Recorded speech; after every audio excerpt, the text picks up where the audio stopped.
Assalamualaikum warahmatullahi wabarakatuh. Alhamdulillahi rabbil alamin. Wabihi nasta'inu ala umurid dunya wad din. Wassalatu wassalamu ala ashrafil anbiya'i wal mursalin, nabiyyina Muhammad wa ala alihi wa ashabihi ajma'in. Amma ba'd. Kajian kita pada pagi hari ini tentang fiqhus safar, gitu ya, kata panitia. Fikih itu menurut istilah para ulama yaitu ilmun bil ahkam syar'iyyah al-muta'alliqah bi af'alil ibad. Pengetahuan tentang hukum-hukum syara yang berkaitan dengan perbuatan manusia, amaliyah yang praktis yang dikaji, diambil dari dalil-dalil yang secara terperinci dengan jalan ijtihad. Tentu yang kita bahas di sini bukan dalam kajian sebagai sebuah kajian menyangkut ijtihad, tetapi kita akan menyampaikan hasil kajian para ulama sekitar masalah safar, dan ini terkait dengan salat ya, maupun saum Ramadan. Kita berbicara tentang safar. Pertama sekali adalah terkait dengan salat, karena itu di dalam kitab Fiqhus Sunnah yang disusun oleh Syekh Said Sabiq, mantan rektor Universitas Al-Azhar Kairo, dalam bukunya Fiqhus Sunnah bab tentang salat as-safar. Beberapa hukum-hukum yang berkaitan dengan hal ini. Yang pertama adalah berkenaan dengan qasar salat. Karena salat di dalam perjalanan itu ada beberapa ketentuan. Di antaranya yang pertama ini tentang qasar salat, qasrus salat rubaiyah. Salat-salat yang diqasar atau yang diringkas hanyalah salat fardu yang jumlah rakaatnya 4 rakaat. Dasarnya disyariatkan salat qasar salat ini seperti di dalam surat An-Nisa ayat 101. Allah berfirman, wa idza darabtum fil ardi falaysa 'alaikum junahun an taqsuru minas salati in khiftum an yaftinakumul ladzina kafaru. Jadi apabila kamu berjalan di muka bumi ini, maka tidak mengapa jika kamu mengqasar atau meringkaskan salat, jika kamu khawatir akan diserang oleh orang-orang kafir atau musuh. Jadi dalam ayat ini ada kaitannya dengan in khiftum, kalau kamu takut. Karena itu dari ayat inilah kemudian para ulama mencoba untuk mengkaji lebih terperinci, lebih mendalam, apakah yang dimaksudkan dengan ayat ini hanya berlaku untuk orang yang dalam perjalanan kemudian khawatir akan menghadapi serangan dari musuh, ataukah ayat ini berlaku untuk umum, jadi baik ada kekhawatiran terhadap serangan dari musuh atau tidak. Oleh karena yang dibahas didasari dari surat An-Nisa ayat 101 tersebut. Nah, kalau kita lihat di dalam sunnah Rasulullah Sallallahu Alaihi Wasallam, ternyata bahwa yang dilakukan oleh Rasulullah, prakteknya di lapangan tidak hanya seperti tekstual ayat bahwa wa in khiftum an yaftinakumul ladina kafaru. Seperti yang diriwayatkan oleh al-jamaah para ahli hadis, ya. Dikeluarkan dari Ibnu Jarir, dari Abu Munib al-Jurashi, dari Ibnu Umar radhiyallahu anhu dalam menafsirkan wa idza darabtum fil ardi, kata Ibnu Umar, fa nahnu aminuna la nakhafu fa naqsuru salat. Ini salah satu penjelasan. Ibnu Umar mengatakan pengalaman kami di masa Rasulullah itu kami melakukan qasar salat padahal kami aminun, dalam keadaan aman, artinya tidak ada rasa ketakutan atau kekhawatiran, walaupun ayatnya seperti itu. Begitu juga dari Siti Aisyah radhiyallahu anha, dia mengatakan qad furidatis salatu raka'ataini bi Makkah. Dahulunya salat itu difardukan 2 rakaat saja, 2 rakaat yang dilakukan oleh mereka pagi dan petang. Falamma qadima Rasulullah sallallahu alaihi wasallam al-Madinata, ketika Rasulullah sampai di kota Madinah, wa kana idza safara shalla salatal ula. Ketika dalam perjalanan, maka dia melaksanakan salat sebagaimana yang difardukan di kota Mekah, yaitu 2. Jadi setelah di Madinah, kalau dalam perjalanan tetap dilakukan itu 2 rakaat. Ini tentunya kaitannya dengan difardukannya salat 5 waktu 18 bulan menjelang hijrahnya Rasulullah, yaitu dalam peristiwa Isra dan Mi'raj.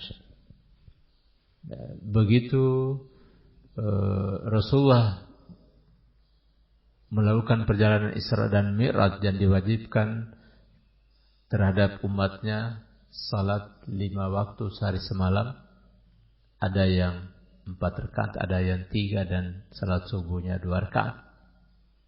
Maka kewajiban yang semula 2 rakaat pagi dan petang itu menjadi 5 waktu. Nah, di sini menunjukkan bahwa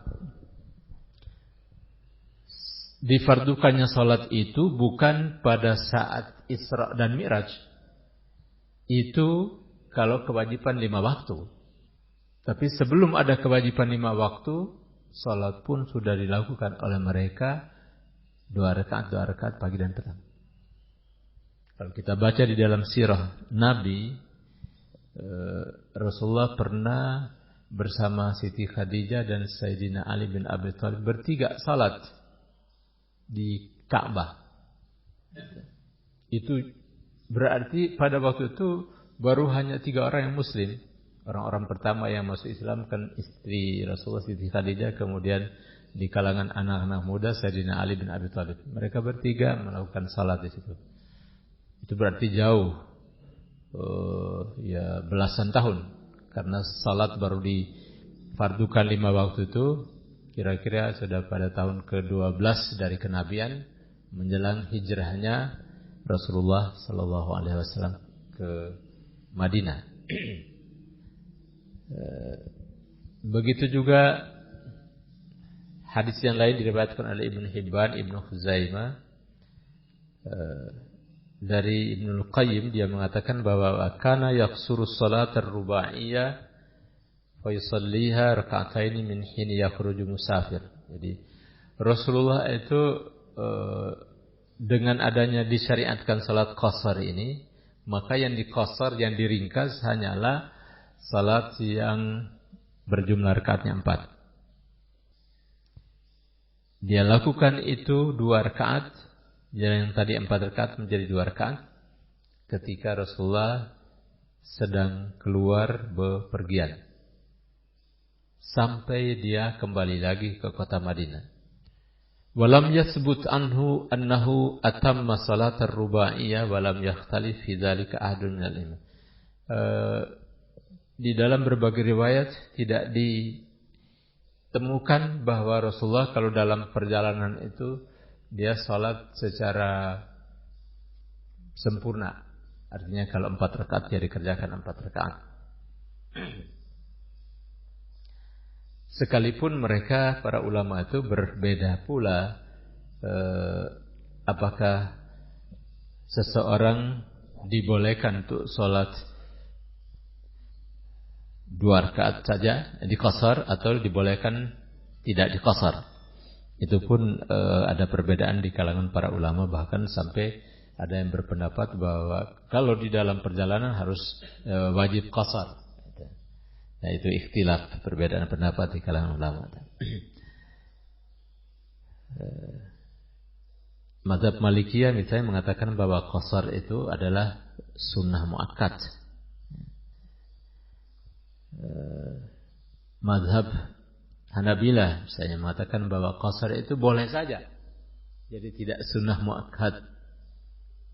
Begitu juga dengan mazhab Syafi'iyah.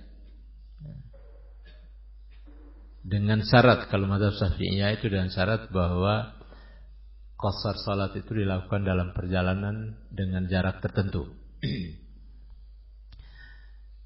Kalau yang mewajibkan itu mazhab Zahiriyah. Entah di Indonesia ada enggak, tetapi kelihatannya ada juga berpendapat itu, bahwa kalau sudah musafir wajib qasar. Ya. Pendapat yang moderat adalah pendapat Imam Ahmad bin Hanbal dan pendapat Imam Syafi'i, yakni boleh, dan lebih afdal adalah malah ini annal qasr jaizun wa huwa afdal. Lebih afdal adalah qasar. Boleh tapi lebih afdalnya adalah qasar. Kemudian mengenai jarak, masafatul qasr. Jarak perjalanan ini dengan menyebut kata safar itu sendiri, ya. Di sini disebutkan al-mutabadiru minal ayati anna ayya safarin fil lughati tala am qasar. Dalam ayat ini bisa difahami bahwa perjalanan di sini sangat umum sekali. Apakah jaraknya jauh ataupun dekat, selama itu namanya safar. Jadi orang Arab itu tidak akan mengatakan kita misalnya dari sini mau ke Pasar Anyer, saya mau musafir ke Pasar Anyer, tidak ada itu. Musafir itu pasti terbayang kita bahwa itu perjalanan jauh lah itu. Cuma jaraknya ini yang tidak dipastikan. Kalau kita ke Sukabumi itu kira-kira termasuk musafir atau tidak. Ini yang kemudian dicari, apakah ada dalil-dalil yang menunjukkan secara pasti tentang jarak. Nah, kemudian di sini disebutkan bahwa memang tidak ada walam yarid minas sunnati ma yuqayyidu hadzal itlaq. Tidak ditemukan dalam sunnah Rasulullah sallallahu alaihi wasallam suatu pernyataan yang secara tegas mengatakan bahwa qasar salat harus dilakukan dalam perjalanan sekian kilometer. Namun ada beberapa riwayat yang menunjukkan tentang jarak yang Rasulullah lakukan yang berbeda jaraknya. Misalnya hadis riwayat Imam Ahmad dan Imam Muslim, Abu Daud, Baihaqi dari Yahya bin Yazid. Dia katakan sa'altu Anas. Aku bertanya kepada Anas bin Malik, ini salah seorang sahabat, dan Anas bin Malik sebagai salah seorang perawi hadis yang banyak dibandingkan dengan sahabat-sahabat seperti Abu Bakar, Umar, Utsman, ya, Sayyidina Ali juga. Karena Anas ini dahulunya adalah termasuk salah seorang pelayan Rasulullah. Jadi dia pasti lebih banyak mendampingi Rasulullah dibandingkan dengan Abu Bakar, Umar, Utsman, apalagi Sayyidina Utsman kan pedagang. Mana dia sehari-harinya mendampingi Rasulullah. Jadi tidak aneh kalau seperti Utsman bin Affan kita kenapa dia jarang meriwayatkan hadis tuh. Yang meriwayatkan hadis itu adalah mereka yang sering mendampingi beliau. Seperti Siti Aisyah, wajar, istri-istri Rasulullah. Begitu juga dengan Anas bin Malik ini. Jadi ada yang bertanya kepada Anas bin Malik tentang qasar salat. Maka kata Anas, kana Nabi sallallahu alaihi wasallam idza kharaja masirata thalathata amyalin. Rasulullah sallallahu alaihi wasallam apabila dia keluar sejarak 3 mil. Nah, 3 mil itu berapa kilo itu? Ya. 3 mil. Yusalli raka'atain. Kata Anas bin Malik, Rasulullah keluar dalam jarak 3 mil. Pernah di sini, karena itu artinya Rasulullah pernah dalam jarak 3 mil dia salat qasar.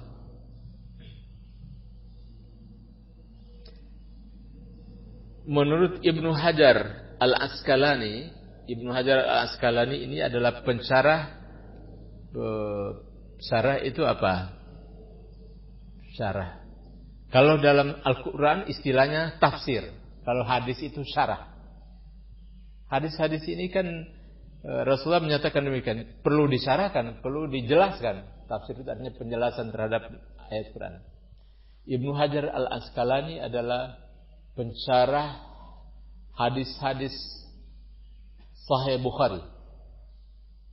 Dia mengatakan bahwa ini merupakan hadis wa asahhu hadisin.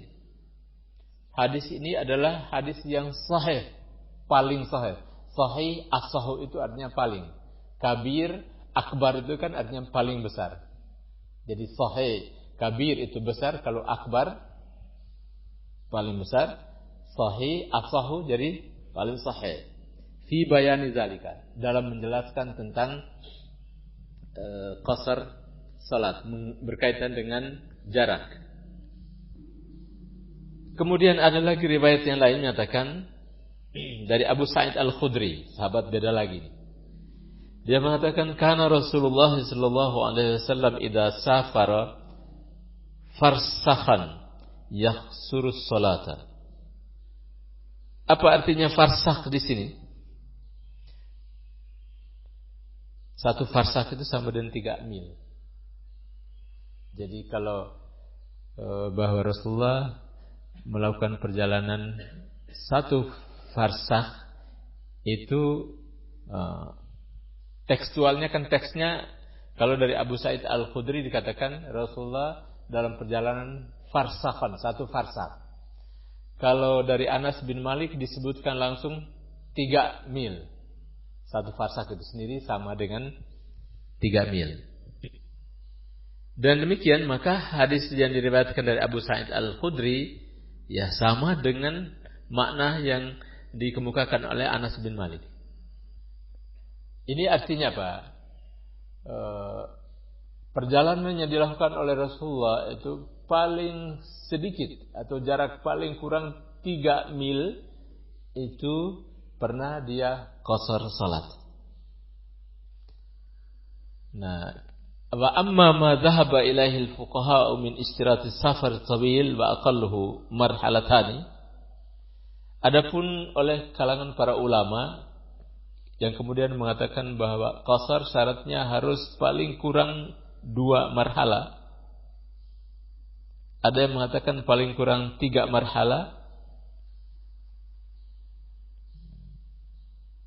Ini diulaslah, dikomentari lagi oleh Ibnu Qudamah di dalam kitab Al-Mughni mengatakan bahwa saya tidak melihat bahwa pendapat-pendapat para ulama ini bisa dijadikan sebagai hujah karena ini hanya pendapat. Prakteknya Rasulullah pernah melakukan safar dengan hanya 3 mil. Marhalatain itu kan kemudian oleh Imam Syafi'i menetapkan sekitar 90 90 km. 90 berapa? 96 km. Tapi karena ini memang hasil dari ijtihad para ulama, tetap saja itu menjadi beda pendapat. Ya.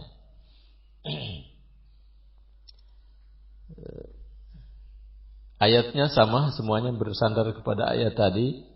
Sedangkan hadis-hadis Rasulullah, apalagi paling pendek itu 3 mil, yang panjang ya seperti dia ke Mekah, dia ke Tabuk, ke Badar. Ya. Badar itu kira-kira 70 km lebih.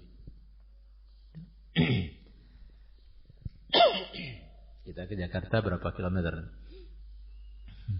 40. Kalau masuk sampai Jakarta Pusat lebih dari itu kan.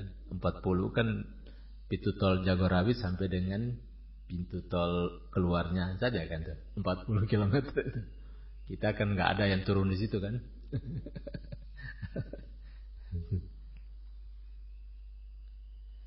Kenapa bisa seperti itu, berbeda pendapat? Karena ada lagi hadis yang lain yang lebih umum, yang berkenaan dengan mengusap khuf. Mengusap khuf itu apa? Mengusap sepatu. Dalam berwudu itu kita wudu, basuh muka, tangan. Ketika giliran kaki tidak usah dibasuh lah dengan air, karena kita pakai sepatu ini. Khuf itu sepatu atau kaos kaki yang dibolehkan bagi mereka yang dalam perjalanan 3 hari 3 malam. Ini 3 hari 3 malam, maka sepanjang dia tidak membuka kaos kakinya itu, dia boleh tidak usah dibuka lagi. Jadi tidak usah dibuka lagi sepatunya atau kaosnya itu, cukup dia usap aja. Yang diusap bagian atas. Bagian atas atau punggung ya. Ini bagian sini. Telapak. Bukan bagian bawah. Itu yang diusap.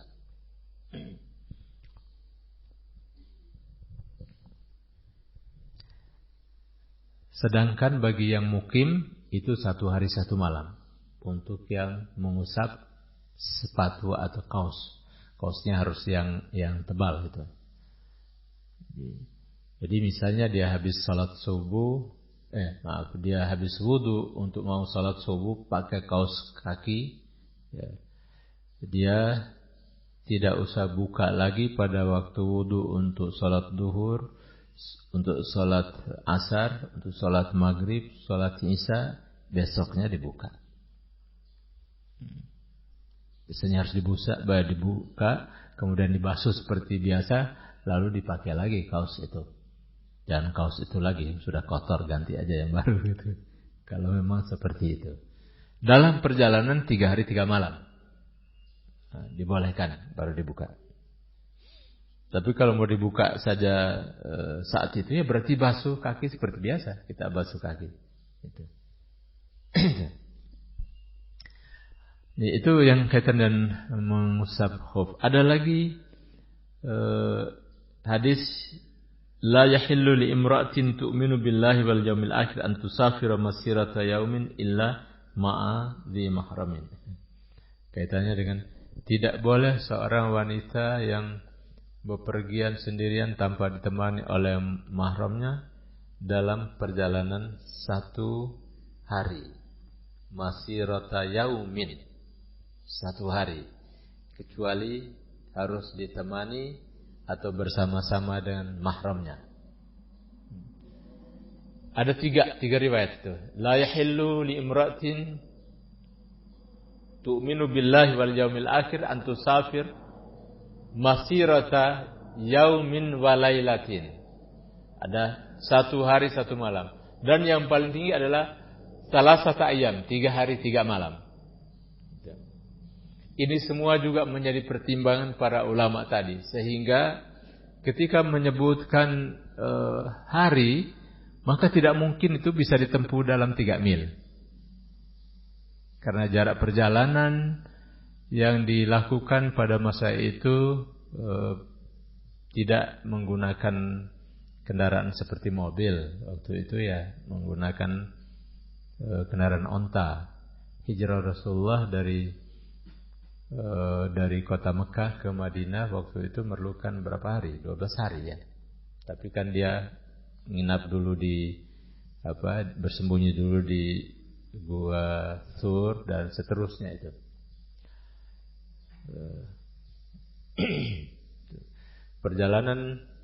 Jarak perjalanan antara Mekah dengan Madinah sekitar 500 km. Ditempuh dengan taksi 4 jam sampai. Kita pakai bus dari Jakarta ke Surabaya itu 1 malam ya, 1 malam lebih. Nah jadi tidak perlu kita kemukakan satu persatu pendapat ulama tentang jarak perjalanan, tapi yang jelas dari hadis ini kita temukan bahwa Rasulullah pernah melakukan qasar salat dalam perjalanan paling kurang itu 3 mil.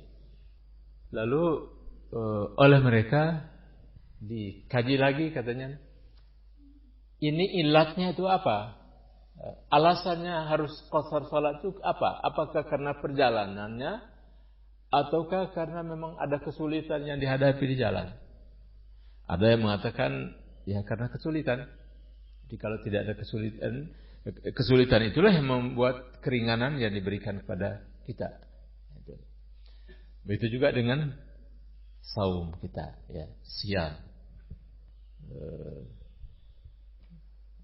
Pada umumnya orang yang melakukan perjalanan jauh itu menghadapi kesulitan-kesulitan, karena itu diberi keringanan untuk memangkana minkum maridan aw ala safarin fa iddatun min ayamin ukhar. Siapa yang sakit atau dalam perjalanan, maka boleh dia menggantikannya qada pada hari-hari yang lain. Itu dalam kaitan dengan saum. Walaupun demikian, ya, kalau yang saum ini jangan meniatkan dari semalam itu sudah, ya karena besok mau berangkat, udah nanti pagi sebelum berangkat makan dulu. Jadi kalau prakteknya sahabat-sahabat itu malam hari dia niat puasa, saum biasa.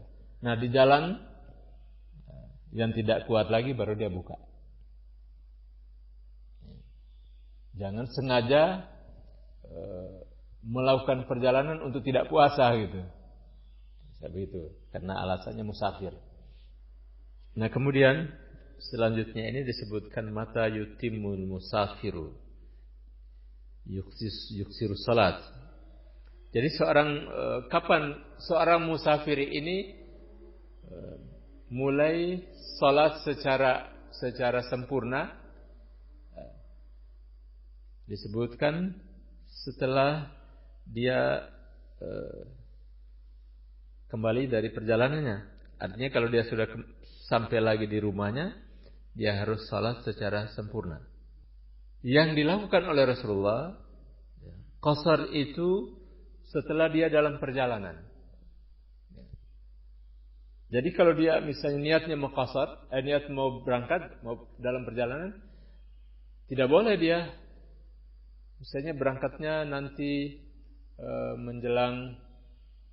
berangkatnya nanti habis zuhur, lalu diqasar langsung 2 rakaat. Apalagi dijamak, nanti kan dijamak dengan asarnya 2 rakaat lagi, tidak boleh. Qasar itu dilakukan setelah dia keluar dari rumah. Gitu.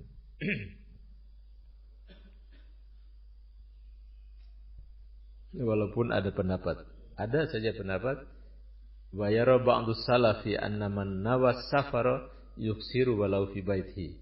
Jadi siapa yang niat untuk safar, maka dia sudah boleh melakukannya itu di rumahnya. Baru berangkat. Tetapi yang dilakukan atau yang dipraktikkan oleh Rasulullah itu setelah dalam perjalanan. Sebagaimana dinyatakan di sini oleh Ibnu Munzir, wala a'lamu anna an-nabiyya qasara fi safarihi min asfarihi illa ba'da khurujihi minal Madinah.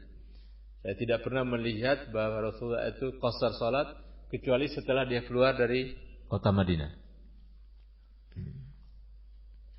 Ini pun kemudian melahirkan pendapat ulama, yang penting asal kita sudah keluar dari rumah, walaupun belum, misalnya saja kita mau berangkat ke Bandung, walaupun belum melewati Ciawi itu masuk kota kan, kota Bogor ya. Asal sudah keluar dari rumah, misalnya baru di terminal sudah qasar, sudah boleh itu. Jadi zuhur asar tentu kita kerjakan pada waktu zuhur kalau di jama', dan sekaligus juga di qasar. Tidak mesti harus keluar dari kota. Ya. Tapi kalau di sini Ibnu Munzir mengatakan bahwa saya tidak pernah melihat Rasulullah qasar salat kecuali setelah dia keluar dari kota Madinah. Jadi tidak dilakukan di rumahnya. Bila orang misalnya sampai di tempat tujuan, apakah selama di sana dia melakukan qasar salat atau dilakukan dengan sempurna? Itu juga beda pendapat di kalangan ulama. Ya. Misalnya Imam Syafi'i mengatakan kalau sudah sampai di sana 3 hari 3 malam sudah tidak boleh qasar lagi, harus dikerjakan secara sempurna. Walaupun Rasulullah sallallahu alaihi wasallam pernah melakukannya, aqama Rasulullah sallallahu alaihi wasallam di Tabuk 20 yauman yaqsuru salat. Pernah Rasulullah berada di Tabuk selama 20 hari dan setiap hari dia qasar salat. Juga begitu pernah dilakukan oleh Rasulullah di kota Mekah. Aqama Rasulullah sallallahu alaihi wasallam di Makkah 18 yauman minal fathi. Pada waktu penaklukan kota Mekah, beliau tinggal di sana selama 18 hari dan di hari-hari itu dia qasar salat. Jadi lepas dari ini, para ulama mengatakan seperti Imam Syafi'i mengatakan kalau sampai di sana 3 hari tidak boleh qasar lagi, harus salat seperti biasa. Silakan. Bahkan di sini ada lagi. Ini yang dilakukan oleh sahabat ini. Rawal Imam Ahmad fi musnadihi wa qala Al-Miswar bin Makhrama. Ada seorang sahabat mengatakan, namanya Miswar bin Makhrama, aqamna ma'a Sa'id bin Abi Waqqas. Kami tinggal bersama Sa'id, salah seorang sahabat ini, di perkampungan di Syam 40 lailatan, selama 40 hari, yaqsuruha Sa'dun wa yaqsuruha Sa'dun.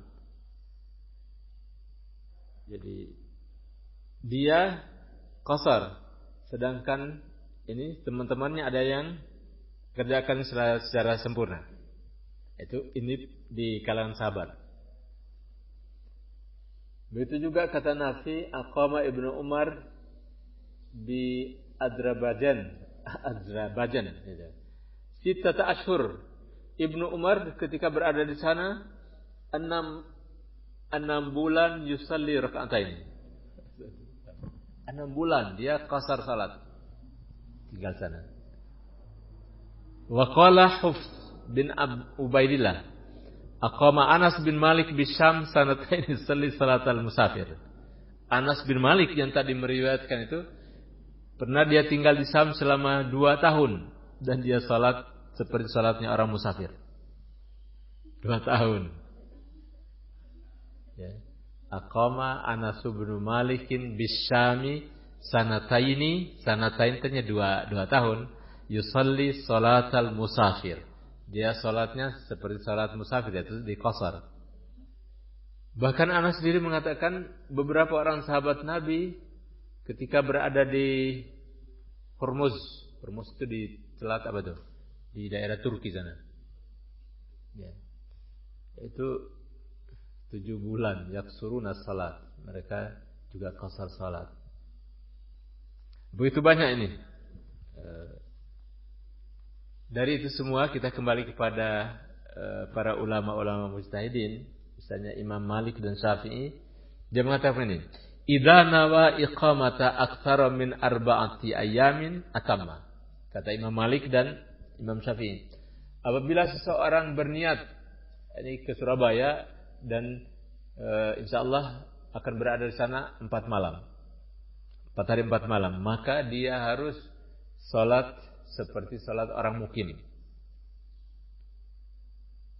Kecuali kalau dia niatkannya kurang dari 4 hari 4 malam, dia boleh salat seperti salatnya orang musafir. Sedangkan Abu Hanifah mengatakan idza nawa iqamata 15 yauman atamma wa inna wa dunaha qasara. Jadi Abu Hanifah mengatakan kalau dia berniat tinggal di sana itu 15 hari, maka dia harus kerjakan secara sempurna. Tapi kalau kurang dari 15 hari, dia boleh qasar. Ada yang sampai 4 hari itu. Jadi yang paling banyak tadi berapa?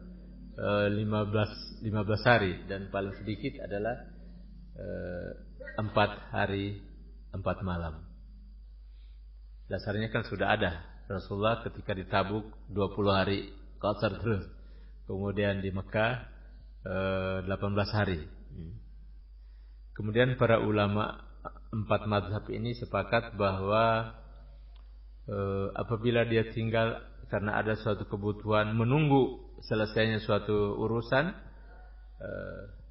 yaqulu al-yauma akhruju, misalnya satu hari dia pergi kembali lagi pulang lagi, itu bahkan sampai 17 hari atau 18 hari kemudian kalau dia pulang pergi itu, Imam Syafi'i mengatakan tidak boleh dia qasar. Yang dari semua pendapat ini gimana kita menyikapinya? Semua juga kita sikapinya dengan iman. Iman itu yang mendorong kita, saya mau salat. Kan hukum qasar tadi kan bukan wajib itu. Ya. Idza darabtum fil ardi falaisa 'alaikum junahun an taqsuru minas salati. Nah. Tentu sahabat-sahabat yang melakukan ini punya alasan kan. Kesibukan dia ngurusin orang persiapan untuk perang dan sebagainya itu. Kalau kita santai-santai saja ke sana gitu, itulah jawabannya tadi. Apalagi kita ingin bersilaturahim dengan orang-orang di sekitar situ, salatnya harus berjamaah, ingin menjalin hubungan apa semuanya, perlukan pendekatan seperti ini ya. Tentu kita juga salatnya bagaimana kalau habis 2 rakaat kita pulang kan nggak akan ketemu gitu. Atau misalnya bisa saja kan orang tidak suka dia seperti itu salatnya, atau ya yang jelas bahwa paling tidak musafirin ada kaitannya dengan ilat masyaqqah, ada kesulitan yang dihadapi. Karena itulah ulama-ulama imam mazhab yang 4 tidak ada satupun yang mewajibkan qasar salat ya. Seperti Imam Syafi'i dan Imam Ahmad mengatakan boleh, afdolnya adalah di qasar. Kalau Abu Hanifah dan Imam Malik mengatakan sunat muakkad. Zahiriyah itu memang biasa disebut dengan pendapat-pendapat yang agak aneh gitu. Ekstrim, pendapat ekstrim. Ya. Lalu apakah ini juga sering orang salat qasar tapi kemudian disertai dengan salat sunat lagi. Untuk apa lagi salat sunat? Kalau memang mau salat sunat ya salatnya tidak usah qasar kan. Qasar ini kita ringkas untuk apa, supaya permasalahannya menjadi lebih mudah kan. Kalau kita salat qasar kemudian sunat lagi kan. Nah, karena itu di sini dipertanyakan. Zahabal jumhur minal ulama ila adami karahatin nafal lima yaksuru salat di safar. Jadi para ulama mengatakan bahwa kalau salat sunat lagi ini jadi makruh gitu, tidak disukai. Itu barangkali kaitannya dengan salatnya. As-safar yaumal jum'ati. Bepergian pada hari Jumat itu di sini dikatakan apa? La ba'sa bis-safar yaumal jum'ah ma lam tahduris salat. Karena saya memakruhkan melakukan perjalanan pada hari Jumat. Tapi ada yang berpendapat bahwa tidak apa-apa kalau melakukan perjalanan pada hari Jumat juga. Kalau itu dilakukan sebelum waktu sholat Jumat. Karena Umar tidak suka dengan orang yang melakukan perjalanan pada waktu hari Jumat. Laula annal yauma yaumu jum'atin la kharajtu. Dia katakan, seandainya hari ini bukan hari Jumat saya pergi. Berarti hari Jumat dia enggan untuk itu. Tapi pada kesempatan lain dia katakan ukhruj fa innal jum'ata la tahbisu an safar. Silakan saja pergi. Jumat itu tidak menghalangi untuk melakukan perjalanan. Ada lagi Abu Ubaidah melakukan perjalanan, dia tidak menunggu dulu sholat. Sekali lagi ini fiqh sunnah ini memang untuk ukuran sementara orang itu dianggap wah ini terlalu ekstrim apa bukan ini? Ya. Bahkan ada yang malah nggak usah dibaca itu sunnah ini. Karena terlalu bertentangan, terlalu frontal dengan pendapat dia yang selama ini misalnya dia pegang harus begini. Ini jauh amat itu. Kira-kira ini untuk wawasan kita aja. Kalau punya pendapat memang itu silakan amalkan, tapi ini supaya kita tidak kaget kalau ada orang yang berbuat yang beda dengan kita, gitu aja. Sengaja saya bawakan ini, kita baca supaya kita ketahui bahwa begitulah di dalam Islam, terutama hal-hal yang berkaitan dengan masalah khilafiyah. Dan di dalam perjalanan selain daripada salat safar tadi dibolehkan juga dengan dijamak. Artinya dua waktu dikerjakan dalam satu waktu. Duhur ditarik asar ditarik ke duhur namanya jamak takdim, atau duhur ditarik ke asar namanya jamak takhir. Bedanya dan salat qasar salat, jamak ini bisa dilakukan ketika orang mukim. Jadi tidak disyaratkan harus musafir. Kalau qasar salat syaratnya harus musafir, tapi kalau jamak boleh dilakukan ketika orang dalam keadaan berada mukim di rumah, tapi dan syarat misalnya sakit, atau kalau salat di masjid hujan lebat. Jadi begitu masuk ke masjid maghrib ini hujan lebat, salat jamak takdim, habis salat maghrib terus salat isya, dan pulang ke rumah. Itu pernah dilakukan oleh Rasulullah Sallallahu Alaihi Wasallam. Jadi yang berkaitan dengan jamak di sini menghimpun al-jam'u bainas salataini fi safar. Fi waqti ihdahuma jaizun. Dibolehkan menarik ke salah satu waktu di antara duanya kecuali salat subuh. Salat subuh tidak bisa ditarik ke isya dan tidak bisa pula ditarik ke duhur. Dia harus dikerjakan sendiri. Kecuali kalau malam itu tidak tidur, kemana itu? Karena salat subuh pasti terikat dengan tempat di mana kita berada. Tapi kalau salat asar atau duhur, kita bisa kelewatkan duhurnya itu. Lewat dulu, nanti di asar baru kita itu. Begitu juga maghrib dan isya.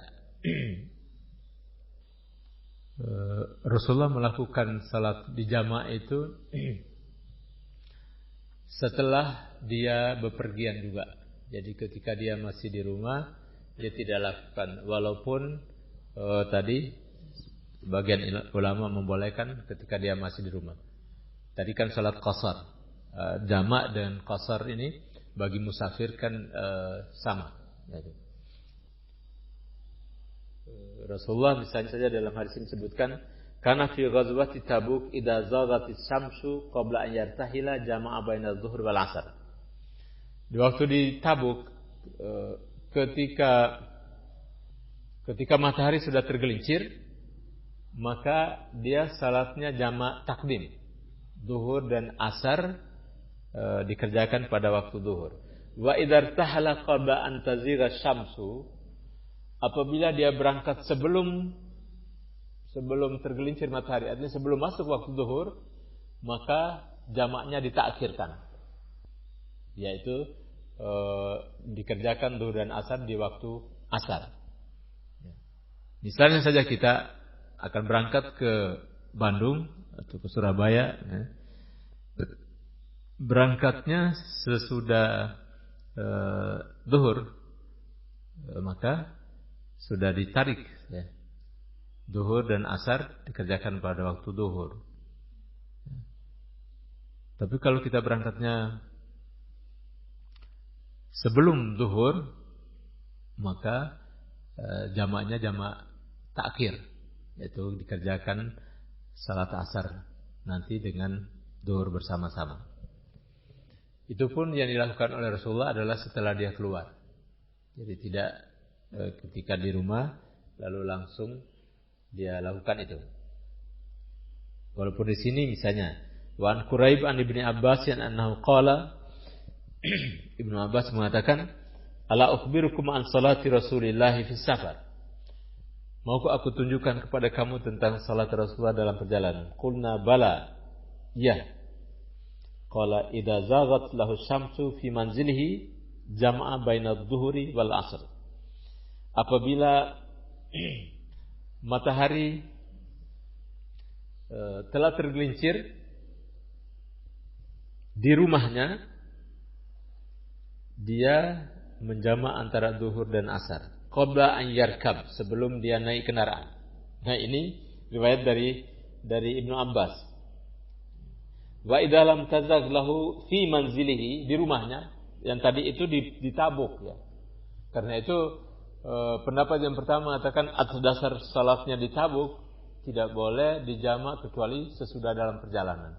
Tapi pendapat yang kedua mengatakan boleh dimulai dari rumah dengan dasar riwayat Ibnu Abbas bahwa Rasulullah kalau sebelum tergelincirnya matahari dia masih di rumah, kalau sebelum tergelincirnya matahari dia masih di rumah, salat ditakhirkan salatnya, jamak takhir. Tapi kalau tergelincirnya matahari dia masih di rumah, maka jamaknya jamak takdim, karena dia sudah dapatkan waktunya situ.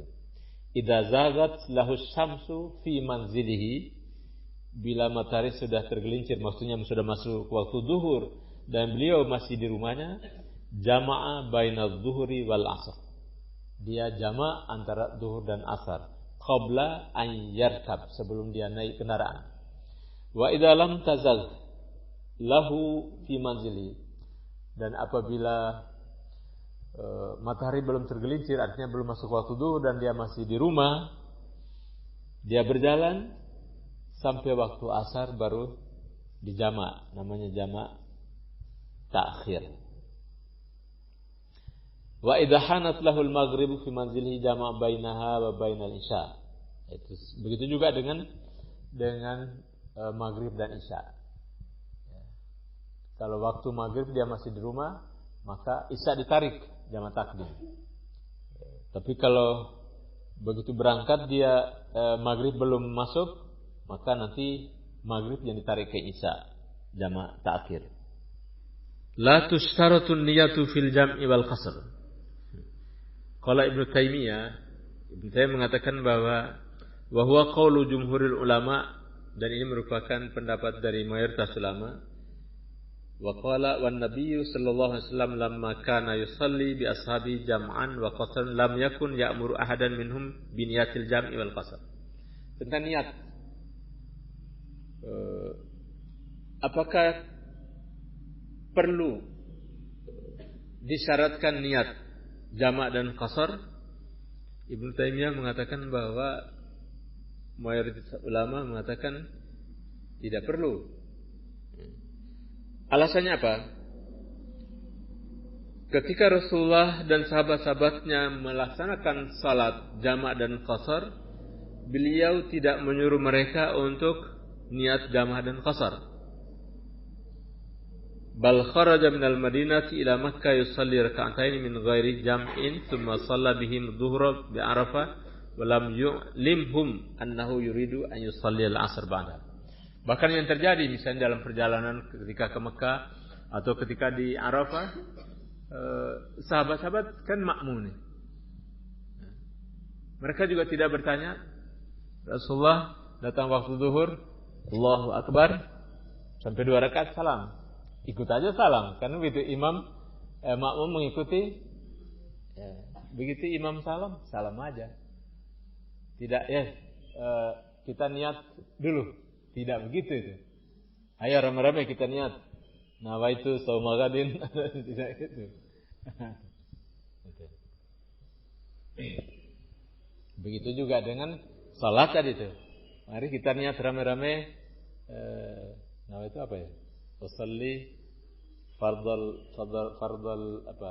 Lupa. Enggak bisa. Usolli fardal zuhri raka'ataini qasran wa jam'an ada takdiman segala itu gitu. Itu. Jadi wa kana yusalli dhuhra wal 'asra jami'an wal maghribi wal isya jami'an. Ya, dia kerjakan itu semuanya tanpa dia memberitahukan kepada sahabat-sahabat seperti yang tersebut di sini, seperti yang terjadi di dalam perjalanan maupun di Arafah. Yuridu an yusalli al-'asr ba'daha thumma shalla bihimul 'asr wa lam yakunu nawau al-jam'a. Jadi mereka tidak berniat bersama-sama untuk jamak, baik itu jamak takdim maupun jamak takhir. Wa kadzalika lamma kharaja min al-Madinah shalla bihim bi Dzul Hulaifa al-'asr rak'atain. Ketika dari Madinah menuju ke Mekah di satu tempat namanya Dzul Hulaifa. Dzul Hulaifa itu Bir Ali. Bir Ali itu yang sekarang dijadikan sebagai tempat miqat jamaah haji. Itu juga dia tidak mengumumkan lebih dahulu kita salat 2 qasar 2 rakaat.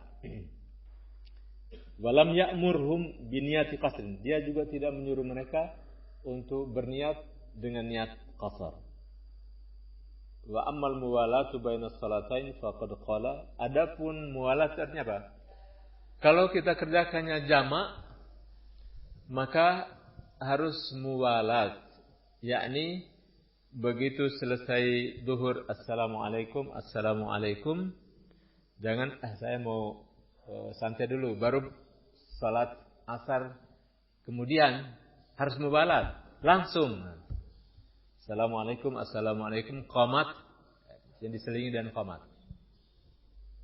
Adapun pengertian muwalat dalam pengertian lainnya itu, misalnya kita kerjakan salat zuhur dan asar di waktu asar. Apakah zuhur dulu baru asar atau asar dulu baru zuhur? Tidak ada persyaratan harus berturut-turut di situ. Jadi itu namanya juga pendapat ada yang mengatakan afdolnya adalah zuhur dulu baru asar, karena salat 5 waktu itu kan harus berturutan kan, zuhur dulu baru asar. Ada yang mengatakan tidak, asar dulu karena ini kan waktunya asar, dia lebih berhak untuk dikerjakan waktu dia itu, baru zuhur. Zuhur ini kan mengambil waktunya asar gitu. Tapi di sini para ulama mengatakan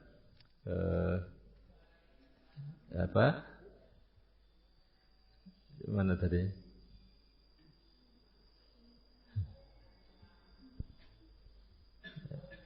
Was-sahihu annahu la tushtaratu bihalin. Yang betul adalah tidak ada persyaratan seperti itu. La fi waqtil ula apakah pada waktu pertama yaitu zuhur dan asar harus zuhur dan asar, wala fi waqti tsani, itu juga pada waktu yang kedua yaitu asar dan zuhur. Wa qala Syafi'i law shalla al-maghrib fi baitihi bi niyatil jam'i thumma atal masjid fa shalla al-isya jaza. Nah, ini Imam Syafi'i mengatakan ini. Apabila seorang salat maghrib dengan niatnya niat jamak, ya, maka kemudian dia datang ke masjid untuk salat isya, boleh. Itu kan berarti tidak muwalat gitu. Artinya berturut-turut tadi. Kan salat maghribnya di rumah. Kemudian dijamak, hanya isyanya dikerjakan di masjid. Tadi kita katakan bahwa salat maghrib dan isya misalnya itu selesai maghrib, qomat terus langsung isya. Tapi Imam Syafi'i masih berpendapat boleh seseorang misalnya niat dijamak maghrib dan isya. Maghribnya di rumah, terus isyanya di masjid. Misalnya dia tergesa-gesa maghrib, orang sudah selesai salat di entah dia dalam perjalanan kemana itu, terus datang ke rumah, orang sudah selesai salat berjamaah di masjid, sudah selesai salat berjamaah di masjid. Karena dia tidak bisa mengerjakan maghrib, dia kerjakan maghrib di rumahnya. Ini sudah mendekati waktu isya. Selesai salat maghrib, kemudian dia pergi ke masjid untuk bersama-sama salat berjamaah di masjid. Niat dia adalah di jamak tadi itu. Jamak takhir ya. Jamak takhir tentu. Maaf. Salah jadi. Jadi maghrib ini belum dia kerjakan ya, maaf ya. Jadi misalnya dia kembali dari perjalanan, waktu maghrib sudah masuk. Waktu isya sudah masuk, sedangkan dia belum mengerjakan salat maghrib gitu. Dalam jarak, katakanlah saja bahwa orang sedang azan, kemudian menunggu sampai salat isya bersama-sama, dia sempat salat maghrib dulu. Kan berarti salat maghribnya di jamak dan isya. Jamak takhir. Jamak takhir kan tuh. Nah, itu tadi kan tuh harusnya langsung. Kata Imam Syafi'i, boleh dia kerjakan salat maghribnya tadi di rumah, sudah itu baru ke masjid dan salat isya. Pendapat yang sama juga oleh Imam Ahmad. Ya, wal jam'u fil matar, dijamak ketika sedang hujan itu juga dibolehkan. Qala Ibnu Taimiyah, wa ausa'ul madzahib fil jam'i, ada mazhab yang paling lunak, paling apa namanya? Istilahnya apa? Adalah fil jam'i madhabu Ahmad. Madhabnya Imam Ahmad, yajuzu al-jam'a idza kana syughlun. Masih dibolehkan kalau misalnya dia dalam keadaan sibuk sekali. Dibolehkan untuk jamak. Kama rawan Nasa'i dzalika marfu'an dan Nabi sallallahu alaihi wasallam, karena memang dia berpegang kepada sebuah hadis yang diriwayatkan oleh Imam Nasa'i bahwa qala yajuzul jam'u aidan lit-tabbakh wal khabbas. Boleh juga orang-orang yang tabbakh itu tukang masak. Wal khabbas itu tukang roti. Dalam keadaan sibuk misalnya melayani ribuan orang, dia bisa jamak. Wa nahwihima dan lain-lainnya. Nah, itu pendapat yang paling lunak ya. Mungkin ini juga yang sering digunakan untuk para eksekutif. Rapatnya karena sibuk dan rapat, salatnya dijamak saja gitu. Eksekutif dengan tombak itu sama nggak ya? Tombak itu para tukang masak, khabbas itu tukang roti. Dia dalam hal ini menyamakan dirinya dan tukang roti dan tukang masak. Dalam hal salat dia menyamakan dirinya dan tukang roti dan tukang masak. Tapi kalau disuruh duduk bersama-sama belum tentu mau. Itu pendapat dari Imam Ahmad. Baik, demikian barangkali kajian kita tentang fiqhus safar atau salat bagi orang yang dalam musafir. Ya, demikian. Masih ada waktu 10 menit.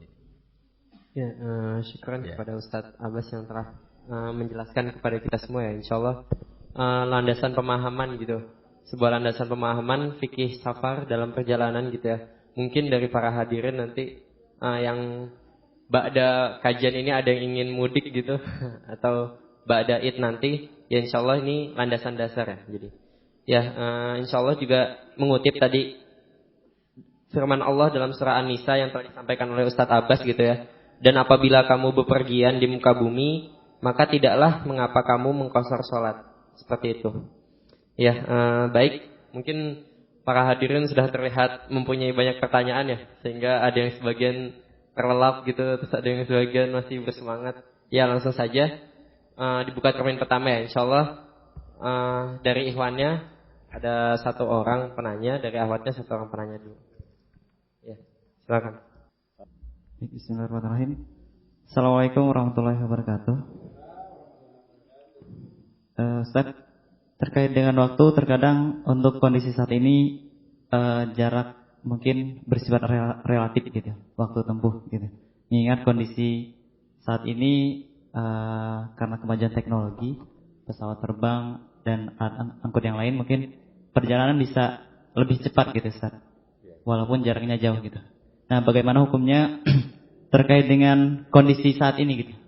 Jarak tempuh yang mungkin jauh, tapi terkadang dengan waktu yang singkat bisa dicapai gitu.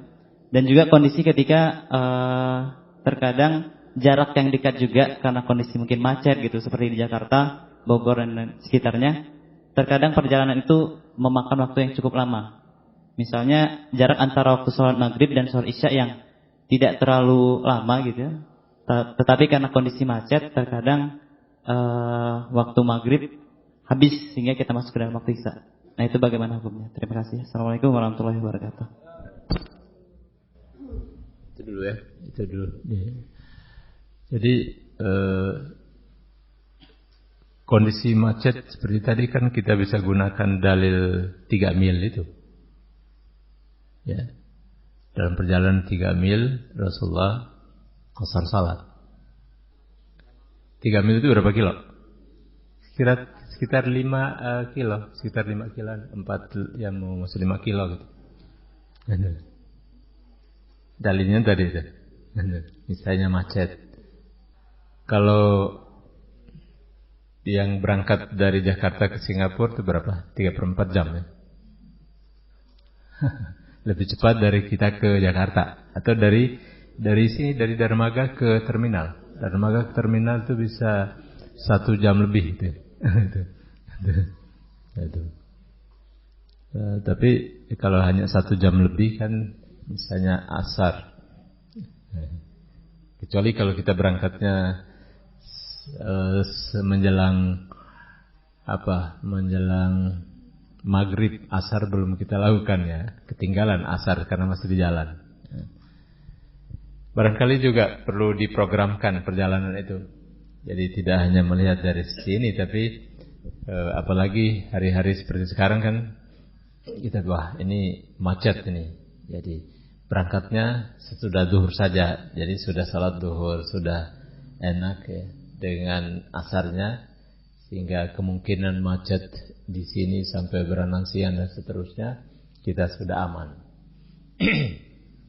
Kalaupun tidak, masih ada peluang untuk kita salat di atas kendaraan. Karena salat itu tidak membahas ini, tapi salat di atas kendaraan kan salah satu yang dibolehkan itu. Termasuk dalam salat khauf itu. Duduk menghadap kemana saja. Kalau salat di atas kendaraan itu tidak bisa menghadap ke kiblat, ya di mana kita duduk, dan salatnya tentu dalam keadaan duduk, ya, tidak berdiri. Bahkan di Quran ayat yang menjelaskan tentang salat sambil berjalan kan, salat sambil berjalan juga. Tadi di surat An-Nisa ayat berapa tadi? 101, bisa dilihat di situ. Itu salat khauf, adanya di situ. An-Nisa ayat 100, 101, 102. An-Nisa ayat 102 itu salat bisa sambil berkendaraan, bisa sambil berjalan. Wa idza kunta fihim fa aqamta lahumus salata faltaqum ta'ifatun minhum ma'aka wal ya'khudhu aslihatahum wa idza sajadu falyakunu min wara'ikum wal ta'ti ta'ifatun ukhra lam yusallu falyusallu ma'aka. Seterusnya, wala junaha 'alaikum in kana bikum adam min matar aw kuntum marda aw tadau aslatakum. Ayat 103, wa idza qadaytumus salata fadhkurullaha qiyaman wa qu'udan. Surat Al-Baqarah ayat 239. Surat Al-Baqarah ayat 239. Al-Baqarah 239. Fa in khiftum, apabila kamu khawatir takut farijalan, maka baca artinya. Fa in khiftum farijalan aw rukbanan fa idza amintum fadhkurullaha kama 139. 239. Jika kamu takut ada bahaya, salatlah sambil berjalan kaki atau berkendaraan. Kemudian apabila telah aman, maka ingatlah Allah, salatlah sebagaimana Dia telah mengajarkan kepadamu apa yang tidak kamu ketahui. Dan kan duduk berjalan pun boleh sambil salat sambil berjalan. Biasanya ini kaitannya dengan salat dalam perang. Salat khauf ini. Ya, jadi mudah-mudahan apa pertanyaan tadi sudah terjawab apa belum?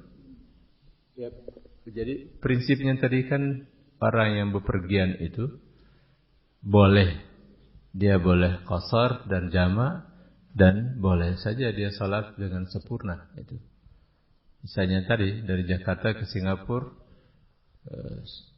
dia merasa sebagai seorang musafir. Tapi dia juga merasa ini tempuh jarak perjalanan sangat singkat sekali misalnya. Silakan saja mau sholat dengan sempurna.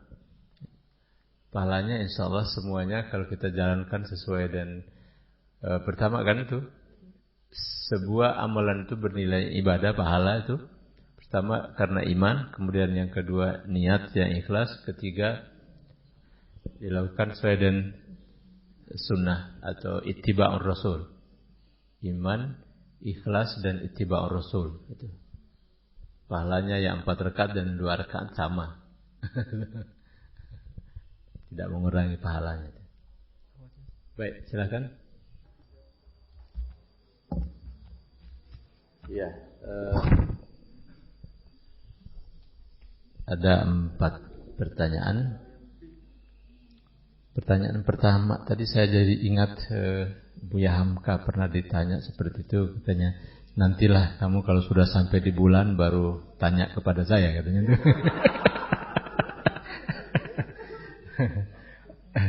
Seandainya, karena pertanyaan seandainya orang sampai di bulan bagaimana salatnya? Jawab Buya Hamka, kalau Anda sudah sampai di bulan baru tanyakan kepada saya gitu. Jadi Prinsipnya itu aja, la yukallifullahu nafsan illa wus'aha. Itu. Prinsip dasarnya adalah Allah tidak memaksakan seseorang kecuali meringankannya. Ada yang keringanan itu ditunjukkan begitu, misalnya yang 4 menjadi 2 itu, yang waktunya bisa disatukan itu. Yang puasa, sakit atau musafir boleh berbuka nanti diqadha gitu. Itu juga dengan yang mau nanti jadi astronaut atau mau jadi naik pesawat jet, tinggal diatur aja waktunya. Jadi tidak usah terlalu kebingungan tuh. Biasanya pada saat kita menghadapi masalah itu tinggal apa yang bisa kita lakukan. Ya. Salat itu ya begitulah, sampai niat pun harus kita lakukan. Jadi misalnya dalam suasana tidak bisa duduk, tidak bisa berjalan pun tidak bisa, terus hanya tinggal napas, ya niatkanlah salat gitu. Kalau napas pun sudah tidak, berarti dia disalatkan. Ya. Ya, jadi pertanyaan yang kedua ini tentang contoh orang yang di kapal laut itu setiap hari kan musafir terus itu. Ya, itu dia bisa amalkan salat seperti ini kan, salat qasar dan salat di jamak. Ini kaitannya dengan salat ya. Ya. Adapun jarak tadi, ada yang mengatakan ketika keluar dari rumah kita sampai sudah tidak kelihatan lagi rumah itu baru dibolehkan. Gitu. Ada yang tadi mengatakan harus keluar dari kota, tapi ada yang mengatakan pokoknya kalau sudah keluar sudah pisah dan rumah itu sudah boleh. Gitu. Kalau misalnya kita tengok ke belakang rumah masih kelihatan, itu jangan dulu gitu. Nah, bagaimana dengan rumah ini bersebelahan dan tetangga gitu itu, kan nggak kelihatan itu. Jadi kita seperti main-main saja gitu. Kembalinya kepada tadi, mantapkan jalan niatin.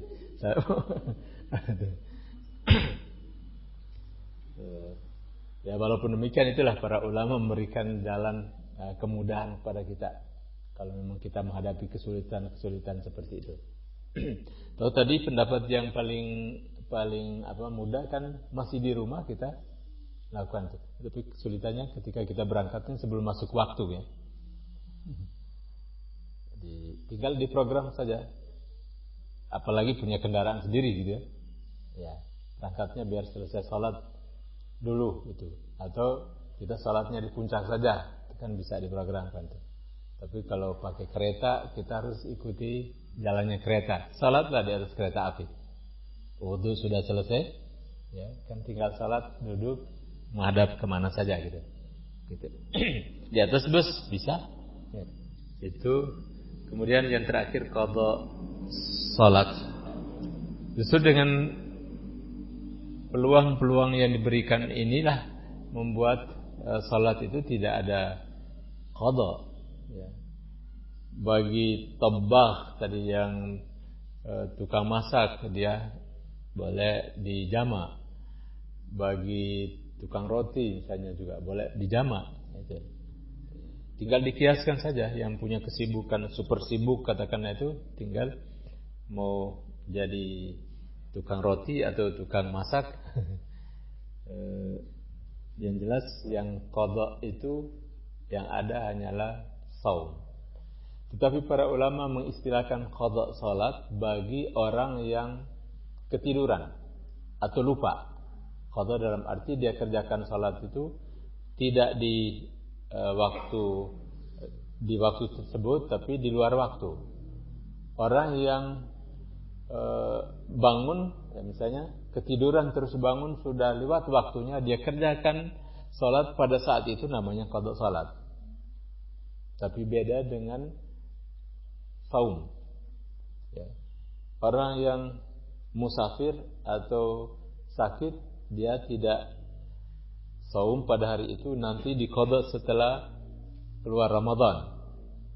Kalau salat yang dimaksudkan dengan qadha di sini artinya apa? Dia tidur menjelang zuhur, bangunnya asar. Maka ketika bangun waktu asar, kerjakanlah salat zuhur di saat itu, namanya qadha. Hanya berlaku untuk orang yang tidur atau lupa. Itu. Istilahnya para ulama mengatakan dia kerjanya tidak lawan dari qadha itu adaan, tunai. Kan kita sholli fardal maghrib thalatha raka'atin mustaqbilal qiblat adaan, itu artinya tunai. Adaan itu artinya tunai, kontan, kan waktunya itu. Tapi qadhaan itu artinya apa? Hutang. Nanti baru dibayar, nanti baru diqadha, itu hutang. Jadi salat yang di luar waktu karena ketiduran atau lupa itu namanya qadha salat. Itu istilahnya dikenal di kalangan para ulama. Tidak seperti qadha saum. Jadi walaupun namanya sama, tapi prakteknya tidak sama. Kalau qadha saum itu memang disengaja tidak dikerjakan waktu itu, karena ada alasan haid, nifas, atau sakit, atau musafir. Tapi kalau qadha salat karena lupa atau ketiduran, dikerjakan di luar waktu salatnya, itu namanya qadha salat. Ya. Oh iya, ini berkenaan dengan seorang wanita, misalnya sekarang waktu zuhur, dia belum mengerjakan zuhur, menjelang waktu zuhur kan panjang ya, zuhur sampai asar. Sebelum sempat dia kerjakan zuhur, kemudian datang haid, gitu ya pertanyaannya. Menurut pendapat dia qadha itu. Iya. Jadi setelah dia suci, dia harus istilahnya qadha salatnya itu. Ini saya hubungkannya dengan ini, dan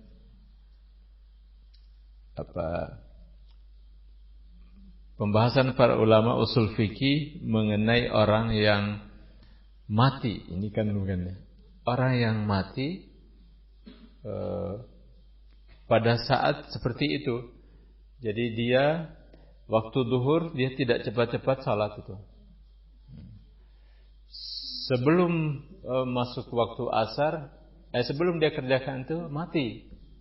Apakah dia berdosa? Gitu pertanyaannya kata. Para ulama mengatakan dia tidak berdosa gitu. Karena dia bukannya meninggalkan sholat, tetapi dia belum melaksanakan sholat. Karena waktu sholatnya kan masih panjang itu. Gitu. Kalau itu tidak berdosa, tentu ini gimana ini? Ini harus diqadha ya. Apakah memang harus diqadha? Saya baru dengar tuh. Ya baru dengar bahwa kalau puasa kan ya, kalau puasa kan diqadha. Tapi kalau salatnya sepertinya gugur kewajibannya dia waktu itu. Karena salat tidak ada bagi wanita yang datang menstruasi selama 3 hari itu kan tidak diqadha lagi, nanti kan tidak ada kewajiban untuk qadha. Tidak memenuhi syarat salat.